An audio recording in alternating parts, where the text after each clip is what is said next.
Do you want to be healthier, yet you just don't know what to do? All these shows telling you this and that, but nothing seems to work. Well, listen close. Golden State Media Concepts has got something great for you. The Health and Wellness Podcast dedicated to workout trends, healthy eating habits, diet, and everything about healthy living. Join us in our banters as we help you not just live life to the fullest, but live it to the healthiest.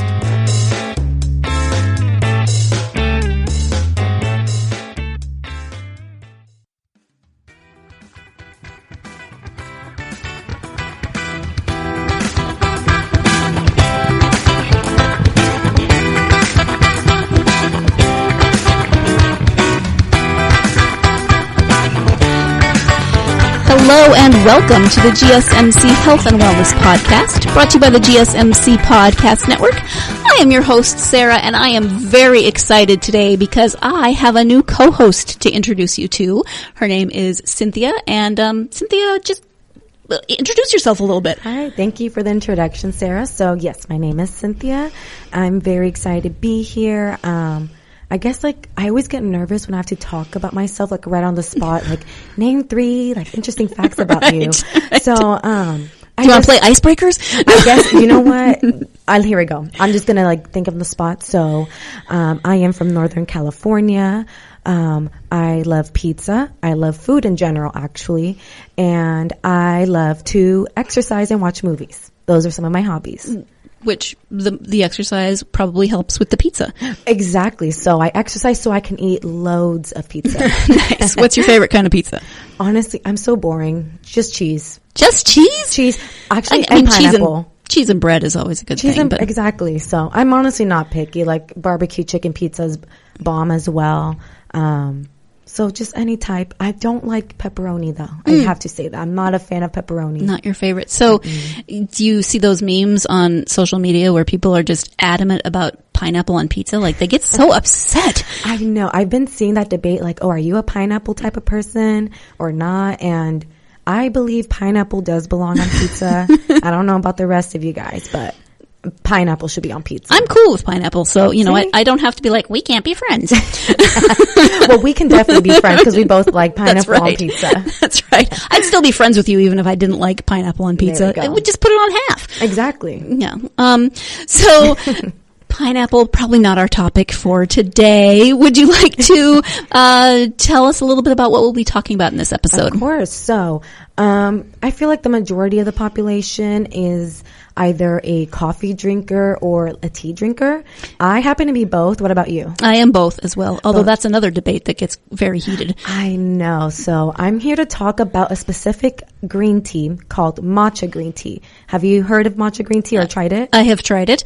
It is very, very green. It is very, and I'm actually going to discuss later on the show how that green color comes to exist. Mm-hmm. So yeah, I am both. I'm a huge cold brew drinker, but also I'm a matcha green tea drinker. So I'm going to just kind of discuss first what exactly is matcha, because I know not everybody has tried it. Right. So as I previously mentioned, matcha is a green tea, and it is finely ground green tea powder that comes from green tea leaves, and it is a Japanese drink. That's the origin. So it really is just green tea leaves? It's made from green tea leaves, but it's actually the way they make it and harvest it and everything, they turn it into a powder. So that's the biggest difference between the matcha powder versus other green teas, is that it comes in a powder form, whereas other, teas are in tea bags. Right. So, and this matcha powder can be made and mixed with a variety of things. If you want to drink it or drink matcha, you can mix it with hot water, milk, or over ice. I have tried all 3, and my personal favorite is just over ice.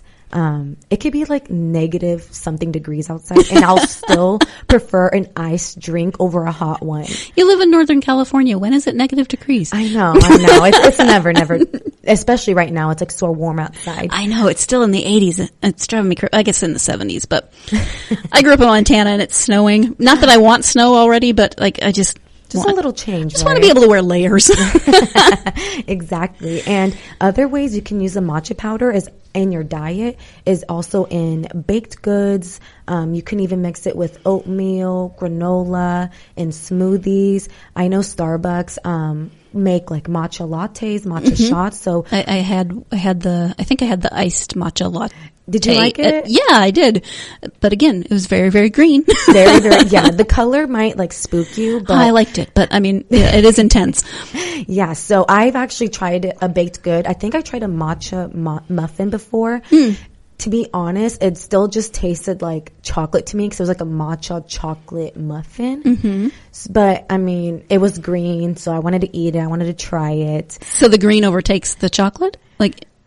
I don't know, like, I got it, I forgot the name. It was in a coffee shop over in the Bay Area. I can't even remember, like, exactly what it was, but just a matcha chocolate muffin, pretty much. Now, question for you on that. Do you have any idea how, when you use it in baked goods, do you replace part of the flour with it, or does it just go in addition since it's a powder and it might dissolve? How does that work? To be honest, I'm not exactly sure how they implement the matcha powder into baked goods.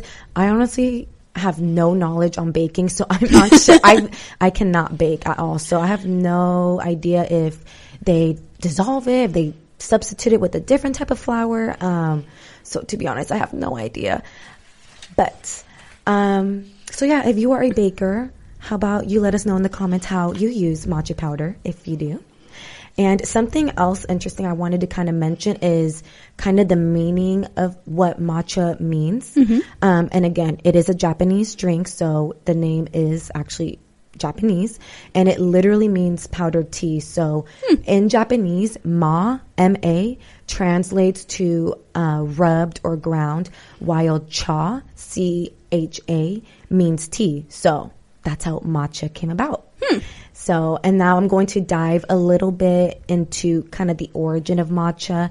And this was actually something super interesting for me to research, just because there's a lot of significance and, like, I guess matcha in the rituals and tea ceremonies, what it means for other cultures. So it's not just some trendy drink that came about here, in the Western culture. It dates back to thousands of years ago how matcha, came popularized. So I was really excited to read up on the origin of matcha green tea powder. So, again, this started back in between the 10th and 13th centuries in China with the Song dynasty. And within this dynasty, there was a Japanese Buddhist monk, and I am so sorry if I mispronounced the name, Eisai, E-I-S-A-I. That's how you pronounce his name. So this Japanese Buddhist monk spent the majority of his life studying Buddhism in China. And in 1191, the year 1191, he returned to Japan and he brought with him the tea seeds from China, and along with the Zen Buddhist methods of how to prepare the powdered green tea. So he studied in China, he studied the Buddhist methods, and from China, he went back to his home country of Japan and brought those teachings with them in how to prepare the matcha green tea powder. Oh, sure. So, China should get the credit, but no. I'm kidding. Right? I'm like, who do we credit? I say we credit both. And during this period, he planted these seeds on the temple grounds in Kyoto, which is the home of Kamakura Shogun. Again, I deeply apologize if I mispronounce these. So during this period, again, matcha was only produced in extremely limited quantities, so it wasn't very accessible to the public. So matcha back then was considered to be a luxurious product. Only the people of higher rankings really had access to the matcha powder.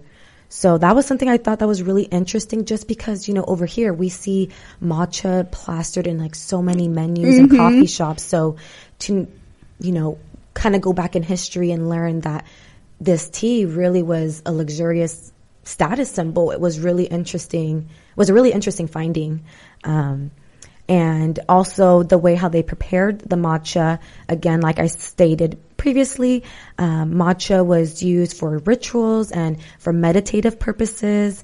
And within those rituals, it requires a lot of customary tools and following a careful step-by-step protocol. So in Japanese, Asian communities, tea ceremonies are very prominent. And in Japanese culture, the matcha green tea powder was essentially the traditional, what they used in the traditional Japanese tea ceremony, which for them represents a symbol of peace, harmony, and happiness. Oh, nice. I know. Isn't that nice? I want all three of those things. I agree. And I think that's a wonderful note to go to break on because, peace and harmony and what else did you say? Peace, harmony, and happiness. Yes. So let us go to a break and we will all contemplate peace, harmony, and happiness.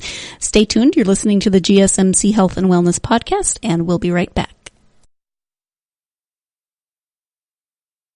Still on the search of that one true love? On the limbo in this crazy world of dating, marriage, relationships? Well, listen to the Golden State Media Concepts Relationship Podcast, your one-stop podcast for everything about relationships.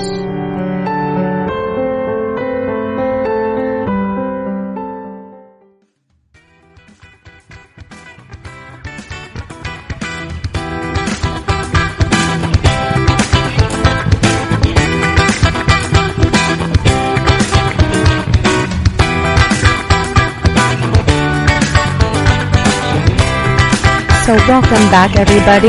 Right before we went on break, we were talking about matcha green tea powder and the significance of the tea in Japanese culture, which again, it is peace, harmony, and happiness. So again, those three things I want dearly in my life. And just to kind of go off on what we were just discussing before the break, in Japanese tea ceremonies, it's a spiritual experience that demonstrates respect through etiquette and grace, which are integral facets of Japanese culture. So a lot of meaning behind the tea and the powder itself and how it kind of came about. So the origin of matcha is something very, very interesting. And now moving on to the health benefits of matcha, which I'm really excited to dive into because I feel that the health benefits of the tea is really what got us, I feel, Americans hooked onto it and why it's so popular over, it's discussed in blogs and it's all over coffee shop menus. So is it considered to be a superfood? It is. So matcha, in my research, I found that matcha is considered a superfood due to the amazing and proven health benefits. So just a mini disclaimer as I go through the health benefits of matcha.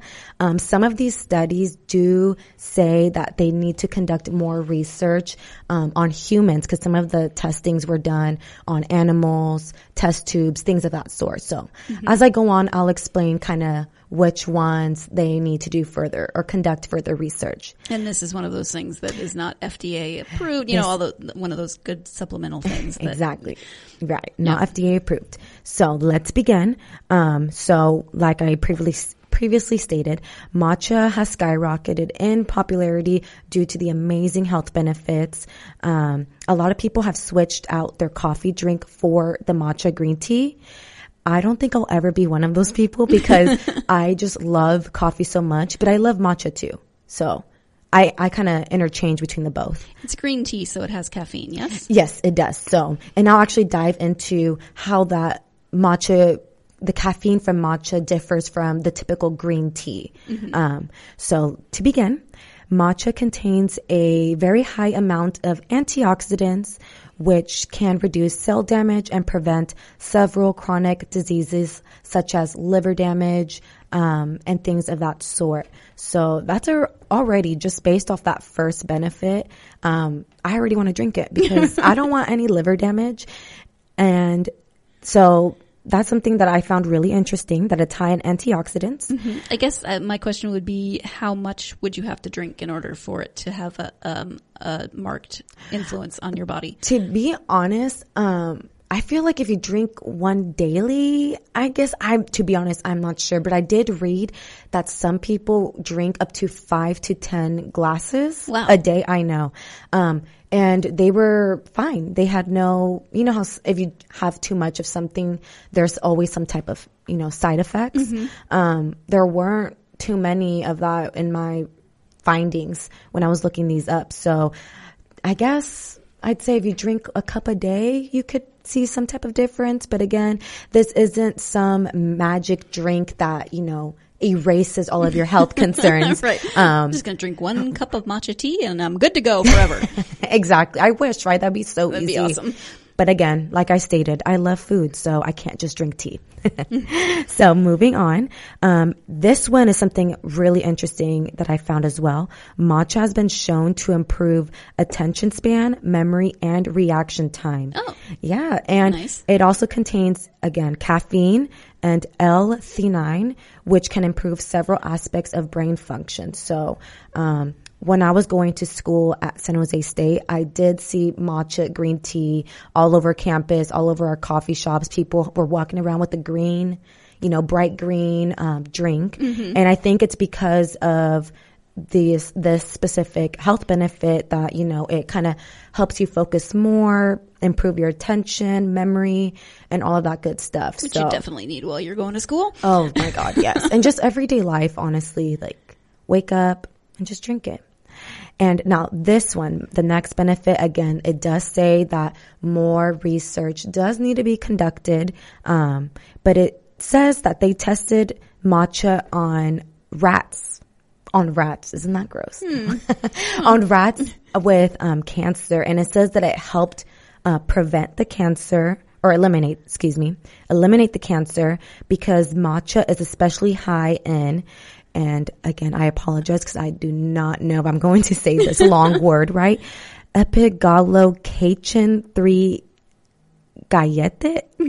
I have, for sure, can you pronounce it? Epigallocatechin 3 gallate. That's how I'd say it. Okay, so yeah, because I have no idea. I have no idea either. So for sure, we're going to call it EGCG. Yeah. So that's easier. Yeah. EGCG. Actually, it's not that easy, but it's I know. I have to word. See, this is when I need my matcha right now, so I can focus on saying this word correctly. Focus, Cynthia. Focus. I know. Here we go. So EGCG is a type of catechin that has been shown to have powerful anti-cancer properties. So again, this specific health benefit was tested on rats. They did say they have to conduct more research on humans, and if the results vary, so again, but that's still pretty cool that on rats, matcha green tea was able to eliminate the cancer in rats. Right. I mean, I'm sure it can't hurt, and right. It's something that you enjoy. It's, right. And matcha is natural. I mean, why not add it to your diet? Exactly. So moving on. When combined, and like I said, matcha is not some magic pill. It's not a magic drink that is going to eliminate all your health concerns. So when combined with a well-rounded, nutritious diet and healthy lifestyle, exercise, all of that good stuff, drinking matcha can decrease several of these risk factors. So again, that's just a disclaimer, right? Shoot, I was just going to eliminate everything from my diet but matcha. I know, right? So, well, I don't want to be inappropriate, but just think of the results that could create in your body. I know. Oh my God. Then we would all just, lose a lot of weight, because how are we just surviving off tea? Well, and everything would be so green. Everything would be green. Everything would be very your green. Teeth, everything. Right. I don't want green teeth. No.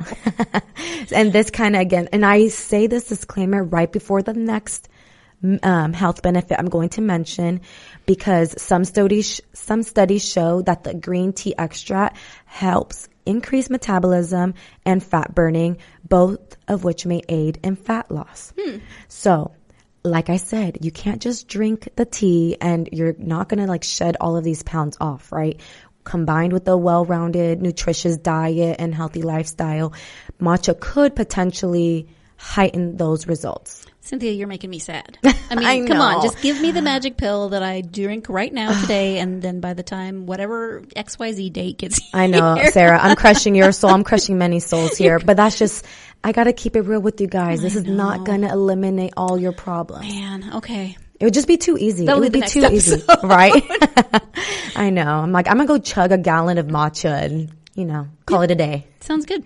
Yeah. So, like I said, I'm just going to kind of go over all the health benefits. So it could aid in fat loss. It was proven in the lab by Consumer Lab in test tube study and tested on animals that it could eliminate cancer cells. And it has a high concentrated amount of antioxidants, which can reduce cell damage and prevent other chronic diseases.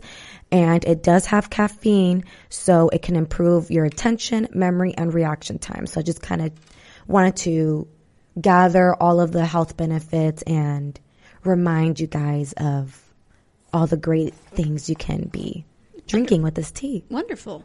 So we are going to take another break and maybe go have some matcha green tea while we take a break. Maybe a lot of green tea, maybe. Yeah, and then we can remember what we're supposed to talk about in the final segment. Right.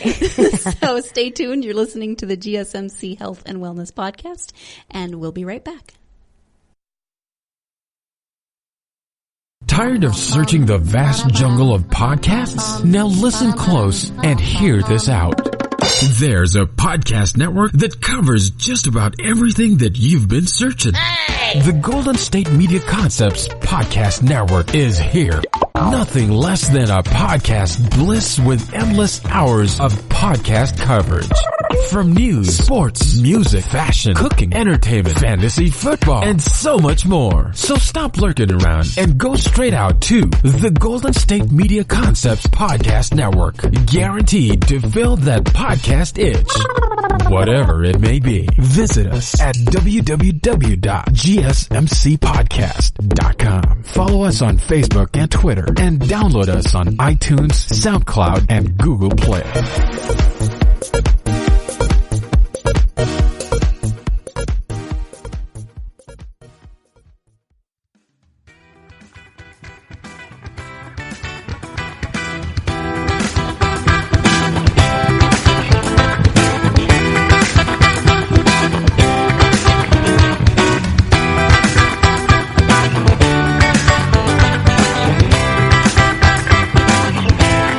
Welcome back, folks.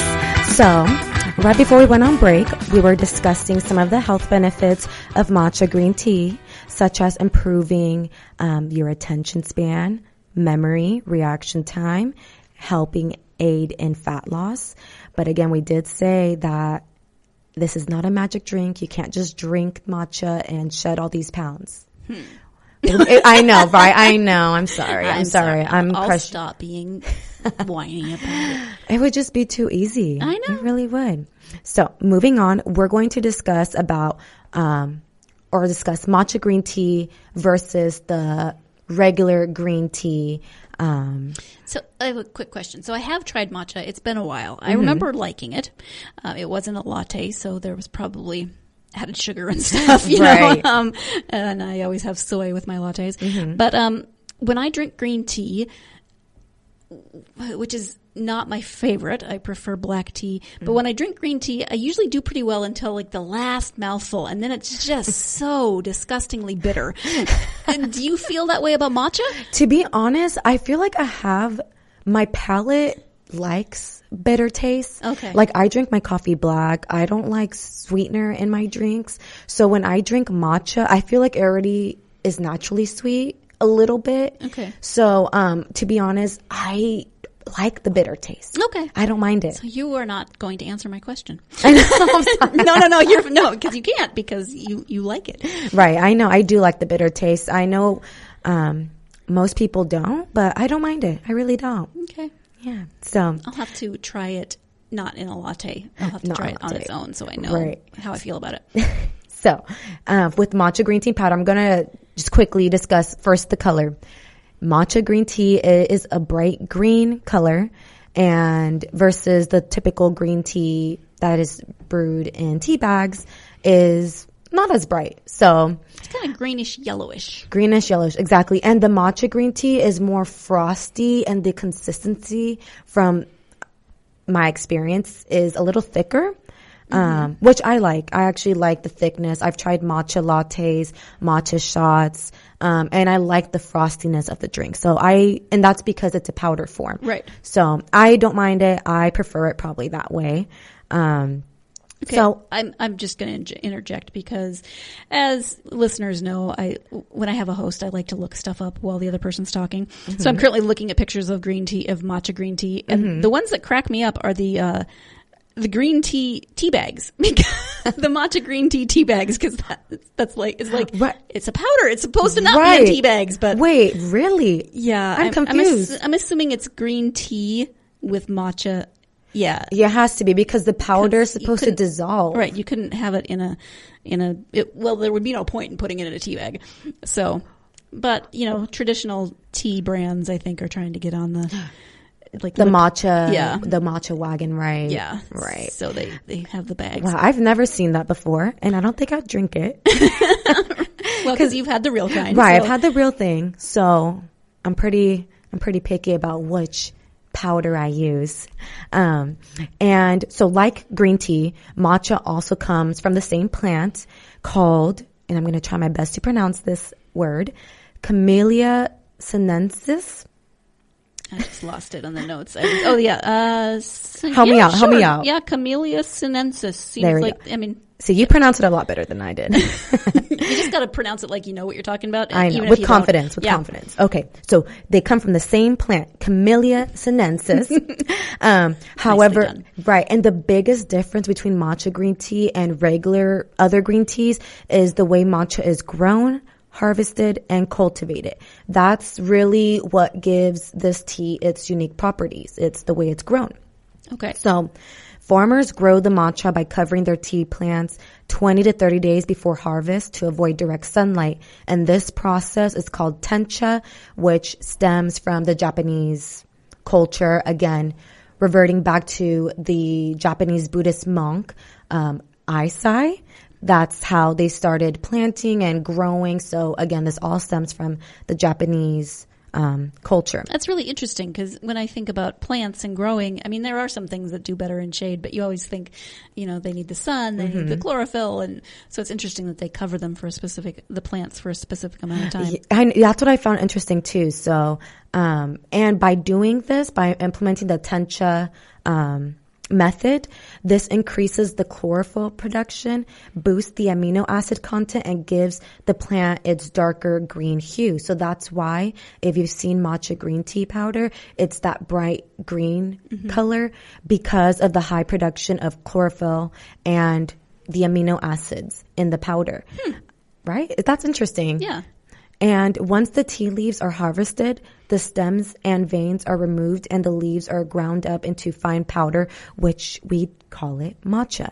So again, the biggest difference with matcha versus other green teas, it's the growing of the tea, how it's harvested, all of that good stuff. And because of the way matcha is grown so differently from other teas, matcha contains the nutrients from the entire tea leaf. So I don't know if you know that, Sarah, but in other teas, through like the processing and everything, you kind of lose the nutrients of the plant. Right. So it says it uses the entire tea leaf. That makes me wonder how much of the tea leaf other teas use. Right. I don't know the answer to that, but. And this is why matcha results in a greater amount of caffeine and antioxidants compared to the typically found in other green teas. So really, that's what I thought was so interesting, is that from the second they plant the seed to growing and cultivating, how all of that really matters into the taste, the color, really all the nutrients found in matcha compared to other teas. So that's really the biggest difference, is the way they grow each plant, essentially. So very interesting. Very interesting, right. And again, matcha appears to contain more, that very long word, we're going to shorten it, EGCG. So matcha contains more EGCG than other green teas, According to this independent testing group called Consumer Lab, they tested matcha products back in 2015 and found that matcha provided 17 milligrams to 109 milligrams of EGCG per serving. That's a really big difference. Like 17 to 109. Right. I guess depending on the amount you use. I know, that's a lot. So I was really astounded by that number. I was like, wow. And compared to the average brewed green tea, other green teas only provide 25 to 86 milligrams per serving. So again, matcha provides 17 milligrams to 109 milligrams of EGCG versus the average brewed green tea, 25 to 86 milligrams. So I'm going to guess, get a high quality matcha so you're not getting that 17 milligrams, which you would get 25 in a regular green tea. Exactly. So really that's the biggest difference because matcha has a higher content of EGCG. That's why there's more caffeine. The health benefits, you just gain more health benefits from the plant because they use the whole natural leaf, and the higher content of EGCG is really what makes this product stand out from the rest. Well, so fascinating. Thank you for that. I know. I really want to go chug a whole gallon now. Right? I don't think we have any here at the studio, unfortunately. Man. We'll have to remedy that. I know. So, well, thank you for the conversation, and thank you as always to the listeners for joining us for this episode of the the GSMC Health and Wellness podcast. If you have comments, or you can answer some of those questions that we had during our conversation, we'd love to hear from you on social media. We also would appreciate it if you could subscribe to us on iTunes or YouTube, follow us on social media, like, share, post, all those wonderful things that help us out, and give us a 5-star rating. Anything else and we'll be sad. Yeah, only 5 stars, that's it. Yeah. Please. At any rate, thank you so much. Join us again next time for another episode of the GSMC Health and Wellness podcast. In the meantime, be well. You've been listening to the Golden State Media Concepts Health and Wellness Podcast, part of the Golden State Media Concepts Podcast Network. You can find this show and others like it at www.gsmcpodcast.com. Download our podcast on iTunes, Stitcher, SoundCloud, and Google Play. Just type in GSMC to find all the shows from the Golden State Media Concepts Podcast Network, from movies to music, from sports to entertainment, and even weird news. You can also follow us on Twitter and on Facebook. Thank you, and we hope you have enjoyed today's program.